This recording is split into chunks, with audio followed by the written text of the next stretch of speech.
Well, good morning to everyone. What a boost of energy coming into this room. Really delightful, and I'm really happy to be here. And first of all, yes, my name is Dagmar. I'm the director of UN Women Brussels. UN Women is the United Nations entity for gender equality and women's empowerment, working on all those issues that you care for, it seems. So my first question today to start off this discussion is a very important one for the world, which is how many countries in this world have achieved gender equality? And I'm looking for volunteers. I know there's super good volunteers in the room. I have heard them already speaking this morning, but now I look for volunteers who want to answer that question. How many countries have achieved gender equality? Yeah, in 2022. So who wants to volunteer? Who dares? I'm asking, is it 10? Who thinks it's 10? Is it 5? Is it less than 5? Is it 1? It's 0. It's 0. I mean, and this is why we are here today, because no country in the world in 2022 has achieved gender equality. And I think we should think about that every morning when we wake up and then start doing our business. So,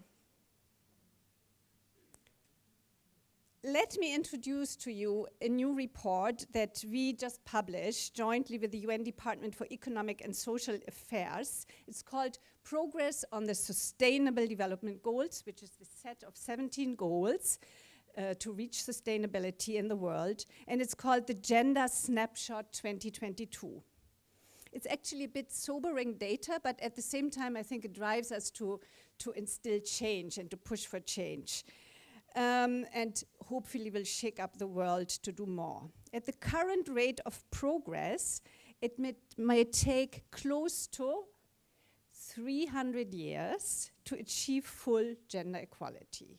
300 years. How many of us will be alive?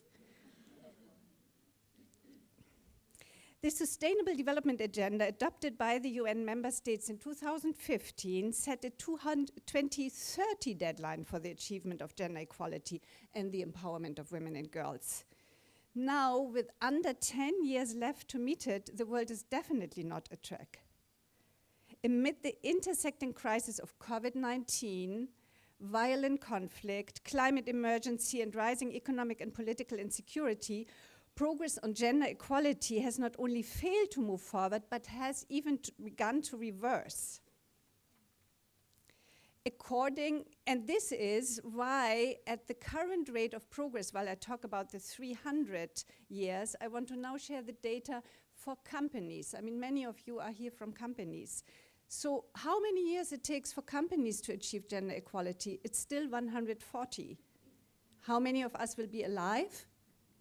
So let's move and let's really shake up the world to make sure we achieve gender equality while we are still here on this beautiful planet. So it's time to act and invest in women and girls now. The longer we take to reverse the trend, the more it will cost us all. And how about financial sustainability of companies when we think of gender equality? There is a growing body of research indicating a strong correlation between gender equity and organizational success. 10 years of research by McKinsey and Lean.org offers key statistics demonstrating a clear correlation between organizational diversity and financial performance. And companies look for good, sustainable financial performance.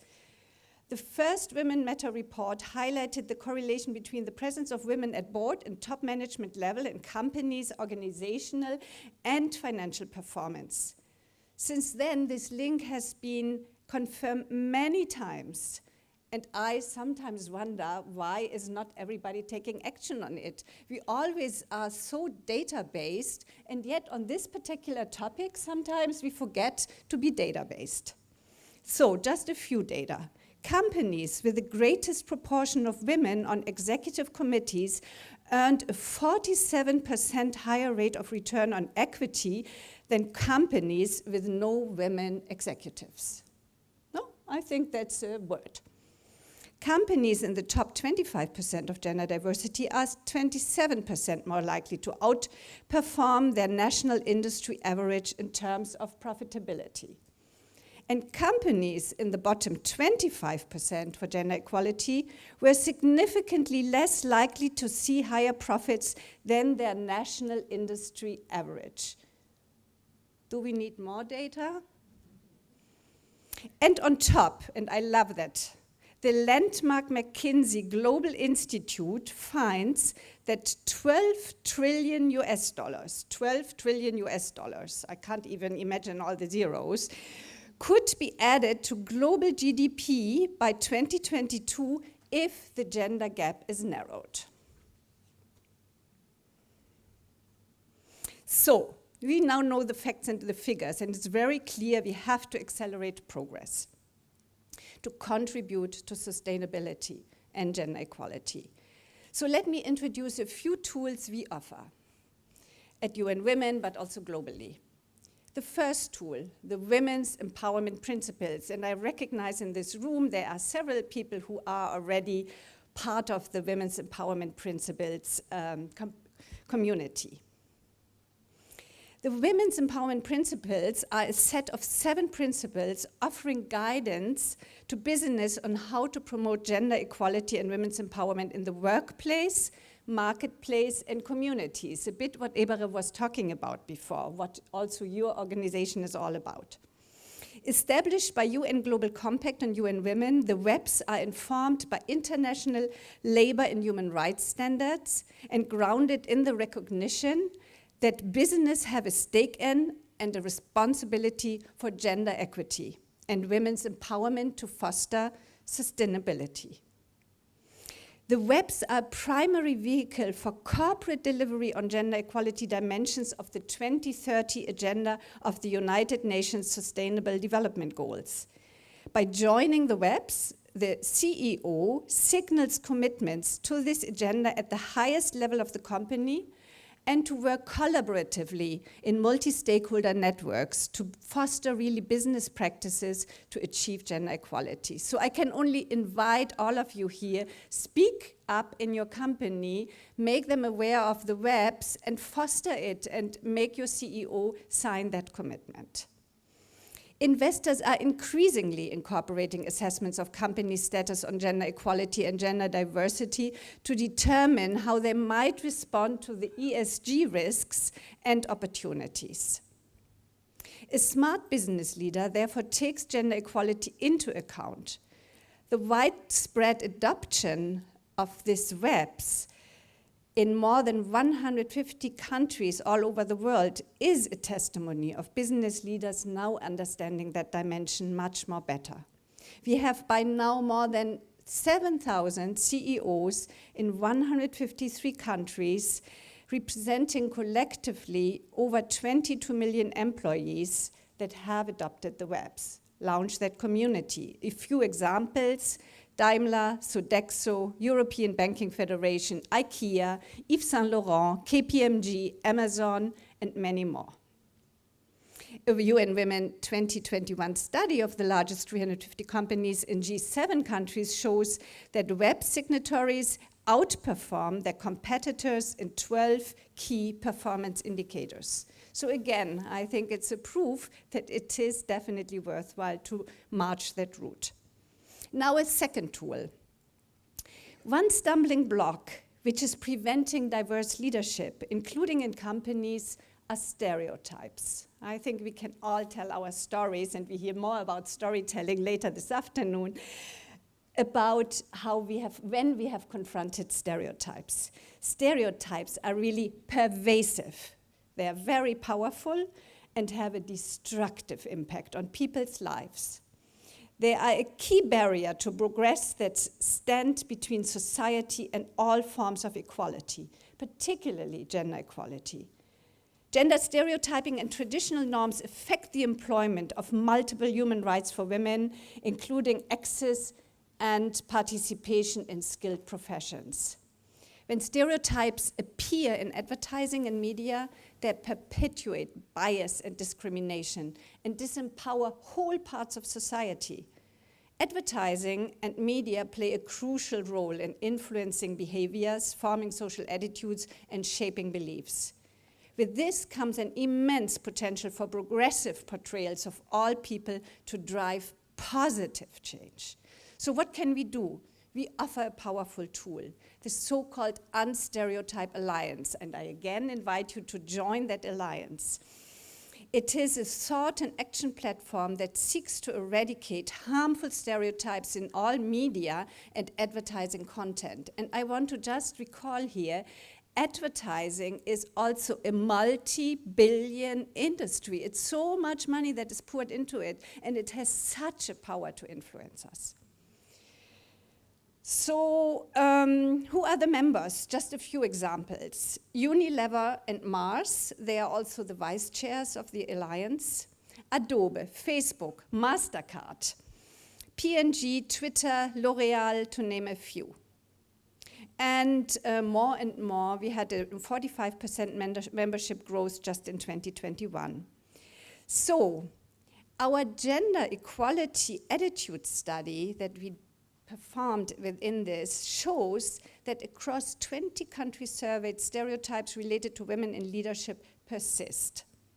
Overall, 40% of the respondents agree that it is natural for men to earn more than women, and 23% believe that men should be paid more than women for the same job.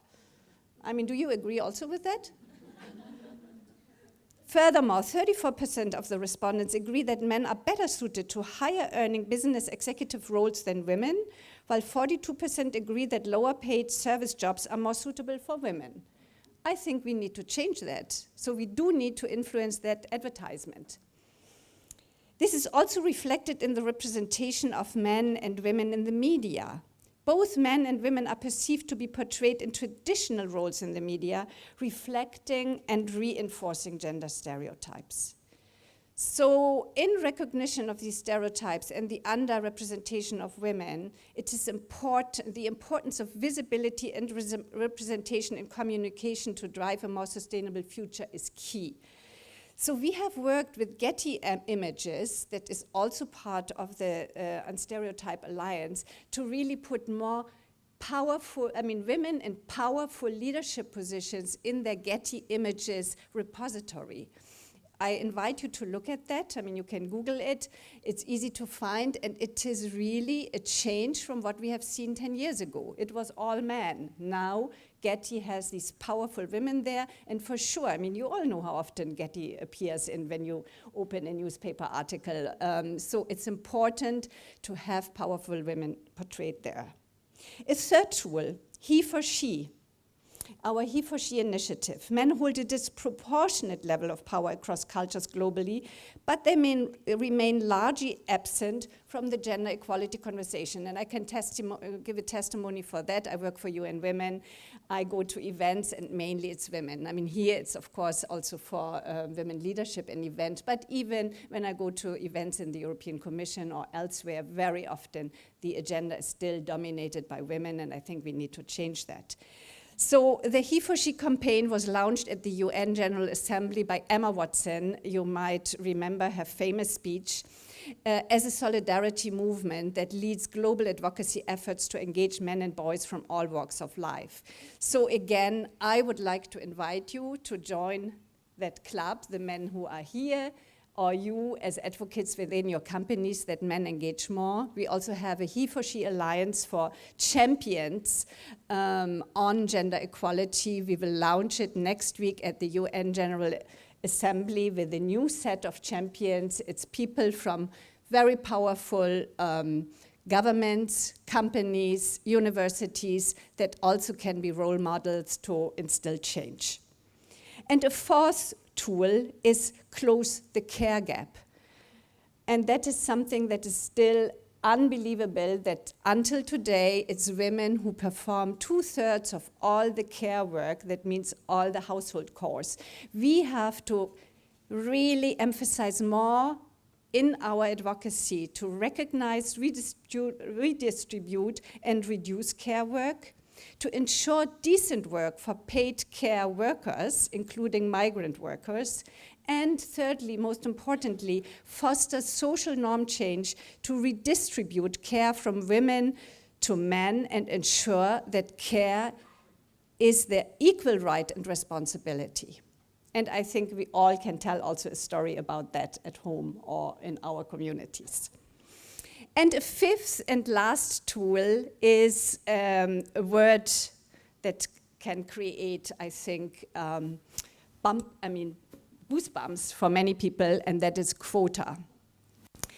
In my view, and as UN Women, we believe quota are important as we call it, a temporary special measure that is being introduced for a short period of time until we see a real change. And we just discussed this before starting the event today, that really, it's a word that many people don't like. I think we have to just relax a little bit more and get business done and just introduce it, and even if it is an experiment, to see if it instills change. And so I think we should really try to overcome the reservations against the word, and I am absolutely thrilled that the Women on Board Directive in the European Union has finally been endorsed by the Council and the Parliament. So, alors, with all of this in mind, today's gathering is even more important than ever. We need women leadership and gender parity to make the planet sustainable. And at least from my side, I can very loud and clearly say, I don't want to wait another 140 years. I would like to see change now while we are all on this planet. There is no time to be on the sidelines. Let us act now and change the world for the better. Giving women an equal say in decision-making is a pressing challenge. Thank you.